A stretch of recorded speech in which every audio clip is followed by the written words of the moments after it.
دنیا میں رہتے ہوئے مہنگے سے مہنگے گھر بنانا، بڑے سے بڑے پلازے بنانا، بڑے بڑے مہنگے پلاٹ خریدنا، یہ انسان کی خواہشوں میں سے ایک بہت بڑی خواہش ہے۔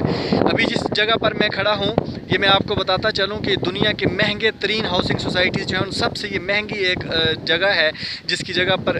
پر میں آپ کو لے کر آیا ہوں اور اس کے بارے میں بات کرنے لگا ہوں، اور اس کی سیل آؤٹ بھی لگی ہوئی ہے، اور اس کے بارے میں ہمارے رب نے، ہمارے مالک نے، ہمارے خالق نے ہمیں بتا بھی دیا ہے کہ اس کو حاصل کرنا بہت ہی آسان اور بہت سستا ہے۔ اس کے لیے کچھ ایسے سٹیپس ہیں، کچھ ایسی چیزیں ہیں جن کی تیاری کرنی پڑے گی، اور جیسے ہی میں وہ چیز اصل میں جو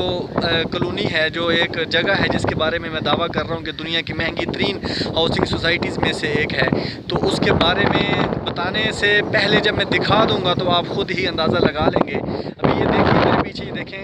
یہ قبرستان ہے، دس از گریو یارڈ۔ یہی وہ اصلی مقام ہے انسان کا جہاں موت کے بعد اس نے یہاں پر پہنچنا ہے، اور یہ نصیب والوں کو یہ جگہ بھی نصیب ہوتی ہے، اور بڑی بڑی ہاؤسنگ سوسائٹی خریدتے ہیں، اس میں آپ بڑی بڑی سہولتوں کی جو ہے وہ خواہش رکھتے ہیں، تو یہ بھی ایک ایسی مہنگی ترین دنیا کی جو ہے ہاؤسنگ سوسائٹی میں سے ہے، اور اس میں بڑے بڑے امیر لوگ بھی یہیں پر آتے ہیں، غریب لوگ بھی یہیں پر آتے ہیں، جو اپنے آپ کو بہت بڑا لیڈر مانتے ہیں، لیڈر تصور کرتے ہیں علاقے لیول کا اور وہ پورے پاکستان لیول کا، وہ بھی یہاں پر مدفون ہیں۔ قسمت والے ہیں کہ ان کو یہ جگہ ملی، اللہ یہ جگہ سب کو نصیب کرے، اور اس میں پہنچ کر جو ہمارے ساتھ معاملات ہونے ہیں وہ معاملات، اگر ہم چاہتے ہیں کہ ہمارے ساتھ معاملات آسان ہوں اور ہمیں زیادہ سے زیادہ سہولتیں ملیں، تو اس کے لیے پھر ہمیں تیاری کرنی پڑے گی۔ جو زندگی اللہ نے ہمیں نوازی ہے، جو ہمیں ابھی اللہ نے کچھ سانسیں ہمیں امانت کے طور پہ دی ہوئی ہیں، ان کو اللہ کے بتائے ہوئے طریقے کے مطابق اگر ہم گزار لیں گے تو جب ہمیں اس جگہ پر پہنچا دیا جائے گا، اگر ہمارے نصیب میں یہ جگہ، یہ زمین ہے، تو جب یہاں پر پہنچیں گے تو یہاں پر آنے والا جو سلسلہ ہے، جو آگے آنے والے معاملات ہیں وہ ہمارے آسان ہو سکتے ہیں۔ یہاں پر بڑے بڑے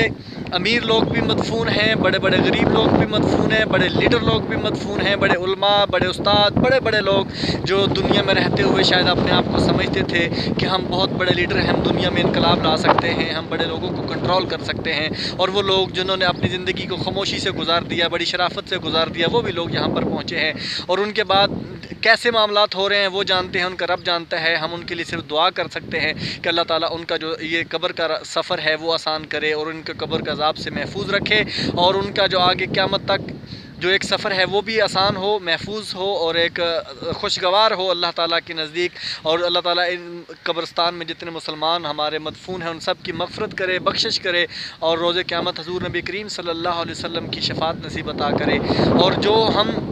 انسان اس وقت دنیا میں زندہ ہیں وہ اس اپنے گھر کی تیاری کرنے کی اللہ تعالیٰ ان کو توفیق دے، ہمیں توفیق دے کہ ہم جو ہے نا اس سوسائٹی میں آنے سے پہلے اس سوسائٹی میں اپنا پلاٹ بک کروا لیں، اچھی سہولتوں والا پلاٹ بک کروا لیں، اس کے لیے اللہ کے بتائے ہوئے طریقے کے مطابق زندگی گزار لیں، تو جو ہم پلاٹ بک کروانے جائیں گے تو جب ہمیں یہ پلاٹ مل جائے گا، جب ہمیں قبضہ مل جائے گا اس پلاٹ کا، اس قبر کی صورت میں، تو اللہ تعالیٰ ہمارے لیے وہاں پر آسانیاں کرے گا۔ اللہ تعالیٰ ہمیں اس دنیا کو ایک اچھے طریقے سے اللہ اور اللہ کے نبی کے دیے ہوئے پیمانے کے مطابق زندگی گزارنے کی توفیق عطا فرمائے۔